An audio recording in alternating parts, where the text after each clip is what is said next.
امام محمد بن یوسف الصالحی، ان کے بارے میں رقم دراز ہیں کہ ان کے 4 بیٹے تھے جن کی والدہ کا نام برہ بنت مربن تھا۔ وہ لکھتے ہیں کہ لوگوں پر ان کے انعامات و احسانات کا شمار نہیں کیا جا سکتا، اور ان کے فضائل و مکارم کے بارے میں کسی نے کیا خوب کہا ہے کہ فضائل و مکارم جتنے تھے وہ تو سب کے سب تیزی سے خزیمہ کی ذات میں جمع ہو گئے ہیں۔ علامہ یوسف الصالحی سبل الہدی والرشاد میں لکھتے ہیں کہ خزیمہ کی وفات ملت ابراہیمی پر ہوئی، یعنی جب آپ کی وفات ہوئی ہے تو آپ کا جو عقیدہ تھا، جو ایمان ہے، وہ دین حنیف تھا، یعنی جو حضرت ابراہیم علیہ السلام کا عقیدہ اور ایمان تھا۔ اس کے بعد آگے بڑھتے ہیں ہم سیدنا کنانہ بن خزیمہ۔ کنانہ کے بارے میں امام طبری نے لکھا ہے کہ ان کی کنیت ابو النضر تھی، یا ابو النضر کہیں، دونوں ہی درست ہیں، ابو النضر یا ابو النضر۔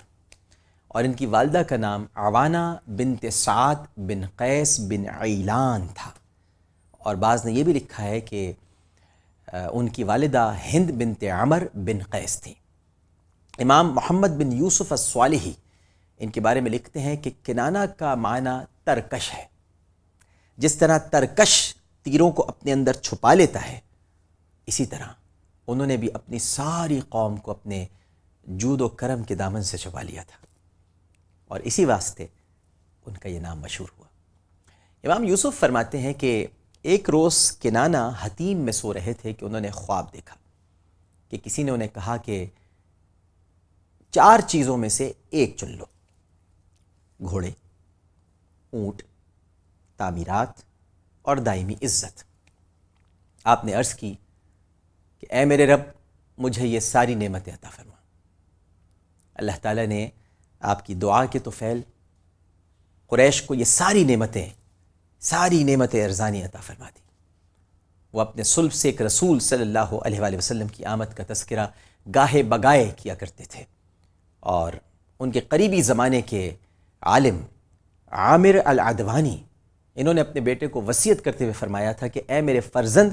میں نے کنانہ بن خزیمہ کو اس حالت میں دیکھا کہ وہ بہت زیادہ بوڑھے ہو چکے تھے، اور ان کے علم و فضل کی وجہ سے اہل عرب دور دراز سے ان کی زیارت کے لیے آتے تھے، اور وہ کہتے تھے کہ مکے سے ایک نبی کے ظاہر ہونے کا وقت قریب آ گیا ہے، اور ان کا نام نامی احمد ہوگا۔ وہ اللہ سبحانہ و تعالیٰ پر ایمان لانے کی دعوت دیں گے، نیکی، احسان اور مکارم اخلاق کی تلقین فرمائیں گے۔ لہٰذا اے اہل عرب، تم اس نبی مکرم صلی اللہ علیہ وآلہ وسلم کی پیروی کرنا، اس سے تمہاری عزت اور شرف میں اضافہ ہوگا۔ کنانہ کے بیٹے ہیں ناظرین کرام ندر، اور ہم کہتے ہیں سیدنا ندر بن کنانہ۔ ان کا اصل نام تو قیس تھا، لیکن اپنے چہرے کی دمک اور حسن و جمال کی وجہ سے یہ ندر کے لقب سے مشہور ہوئے۔ ندر کے معنی تر و تازہ، خوبصورت، پر رونق، بہترین، دلکش ہونے کے ہیں، اور ایسے ہی بلند مرتبہ لوگوں کے بارے میں اللہ جل مجدہ ارشاد فرماتا ہے کہ جنت کے عیش و عشرت اور اس کی نعمتوں کی تر و تازگی اور رونق ان کے چہروں میں دیکھتے ہی تم پہچان لوگے کہ یہ لوگ عیش و راحت میں ہیں۔ ان کی والدہ کا نام برہ بنت مربن تھا۔ مورخین نے لکھا ہے کہ ندر بن کنانہ، ان کی اولاد کو قریش کہا جاتا ہے، اور اس کی بہت ساری وجوہات بیان کی گئی ہیں جن کو ہم وجوہ تسمیہ بھی کہہ سکتے ہیں۔ ایک وجہ تو یہ ہے کہ ایک روز ندر بن کنانہ اپنی قوم کی مجلس میں آئے، ان کے پرجلال چہرے اور ان کی وجاہت اور ان کی تمکنت کو دیکھ کر اہل مجلس ایک دوسرے سے کہنے لگے کہ ندر کی طرف دیکھو، یوں معلوم ہوتا ہے کہ گویا بڑا طاقتور سانڈ ہے۔ دوسری وجہ یہ بیان کی گئی ہے کہ قریش ایک بحری جانور کا نام ہے جو تمام چھوٹے چھوٹے سمندری جانوروں کو ہڑپ کر جاتا ہے۔ کیونکہ بنو ندر قوت و ہیبت کی وجہ سے سب پر چھا جاتے تھے، اس لیے قریش کے لقب سے مشہور ہوئے۔ اور تیسری وجہ یہ بتائی گئی ہے کہ چونکہ ندر لوگوں کی ضروریات کے بارے میں ان سے دریافت کرتے اور ان کو پورا بھی کیا کرتے تھے، اس لیے ان کو قریش کہا گیا، جو ناظرین کرام ویسے تو قرش سے ماخوذ ہے اور اس کے معنی تفتیش کرنا ہے۔ اس کو قرش بھی کہا جاتا ہے، قرش بھی کہا جاتا ہے، مختلف اس کے تلفظ ہیں، اور جہاں جہاں میں یہ محسوس کرتا ہوں کہ مجھے وہ سارے تلفظ بیان کر دینے چاہیے، میں آپ کے سامنے پیش کر دیتا ہوں۔ اپنے نامدار والد کی طرح ندر کی اولاد بھی موسم حج میں ظاہر ہے کہ جو ضیوف الرحمن ہیں، جو حجاج کرام ہیں، ان کے پاس جاتی تھی، یہ لوگ ان کی خیریت دریافت کرتے تھے، انہیں اگر کسی چیز کی ضرورت ہوتی تو انہیں مہیا کرتے تھے، اس لیے انہیں اس لقب سے نوازا گیا۔ علامہ ابن ہشام لکھتے ہیں کہ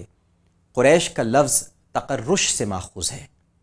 اور اس کا معنی ہے تجارت کرنا، کاروبار کرنا، کیونکہ اس خاندان کا کسب معاش کا ذریعہ تجارت اور کاروبار تھا، اور ان کے قافلے دور دراز کے ملکوں تک تجارتی سامان لے کر جایا کرتے تھے، اور ضرورت کا سامان لے کر واپس مکہ مکرمہ آتے تھے، یعنی جو مکۃ المکرمہ میں تیار ہوتا تھا وہ باہر لے جا کر بیچتے تھے، اور جو مکۃ المکرمہ میں نہیں ہوتا تھا وہ باہر سے لے کر واپس آتے تھے، جن میں یمن، روم یہاں تک گئے ہیں، روم تک کے علاقوں میں ان کے اجداد گئے ہیں۔ زیادہ تر تو یمن میں ہی تجارت ہوتی تھی، مصر چلے جایا کرتے تھے، لیکن روم تک کی ناظرین کرام روایات ملتی ہیں کہ جہاں سے وہ اشیاء خرید کر لائی جاتی تھیں جو مکہ مکرمہ میں موجود نہیں ہوتی تھیں، اور اسی وجہ سے یہ قریش کے لقب سے معروف و مشہور ہوئے۔ ان کے بعد تذکرہ آتا ہے حضرت مالک کا، جن کو ہم کہتے ہیں سیدنا مالک بن فہر۔ کتب تواریخ میں ان کا کچھ زیادہ تذکرہ تو موجود نہیں، سوائے اس کے کہ ان کی والدہ کا نام عاتکہ ہے، اور بعض نے اکرشا کو ان کی والدہ بتایا ہے، جس سے یہ گمان ہوتا ہے کہ یہ کوئی دوسری خاتون ہے، حالانکہ ایسا نہیں ہے، ان کا نام عاتکہ ہی تھا، اور اکرشا ان کا لقب تھا، اور یہی مالک بن فہر کی والدہ تھی۔ ناظرین کرام، ابھی تذکرہ باقی ہے، اور میرے آقا کریم صلی اللہ علیہ وآلہ وسلم کے جو مبارک اجداد ہیں ان کے بارے میں آپ کو بہت کچھ بتانا ہے، لیکن وقت اپنے اختتام کو پہنچتا ہے۔ اللہم صلی علی سیدنا و مولانا محمد وعلی آلہ واصحابہ وبارک وسلم وصلی علیہ۔ عامر لیاقت حسین کو اجداد میرے رسول صلی اللہ علیہ وآلہ وسلم اس پروگرام سے اجازت دیجیے۔ کل انشاءاللہ اسی وقت، اسی چینل پر، اسی پروگرام کے ساتھ دوبارہ حاضر ہوں گا۔ اپنا بہت خیال رکھیے گا۔ اللہ حافظ۔ یا رسول اللہ رفعت آپ نے پائی کہ بس، یا رسول اللہ